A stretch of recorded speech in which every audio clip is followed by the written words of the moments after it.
های سنا و حمد بی پایان خدا را. سلام.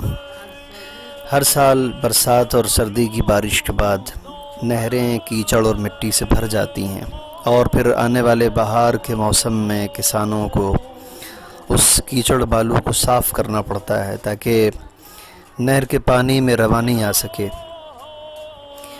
मौलाना रूमी का मानना यह है कि रमज़ान हमें ये मौका देता है कि हम अपने हिस्से के खाने को, जिससे रोज़े के दौरान हम परहेज़ करते हैं, दूसरे ज़रूरतमंदों को दे दें ताकि हम अपनी नहर जान का तस्फिया कर सकें। वो 3 वक्त का खाना जो रोज़े के सबब कम हो जाता है, हमें चाहिए कि माह रमज़ान में उसे फ़ुक़रा और मसाकीन में तक़सीम कर दें ताकि हमारी रूह की तत्हीर हो सके। به جای اینکه خودمون بخوریم این رو در اختیار دیگران قرار بدیم، جوی جانمون رو لایروبی کردیم.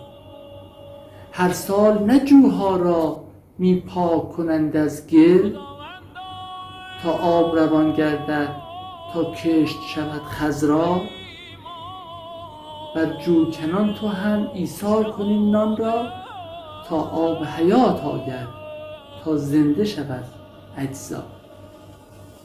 امیدوارم که در این ماه مبارک رمضان توفیق دستگیری از مساکین قسمت شما بشه و از جمله برکات این ماه این باشه که کسی رو سیر بکنید و کسانی رو سیر و سیراب بکنید و بپوشانید و به شیوه مولا علی دستگیر یتیمان و فقرا باشید.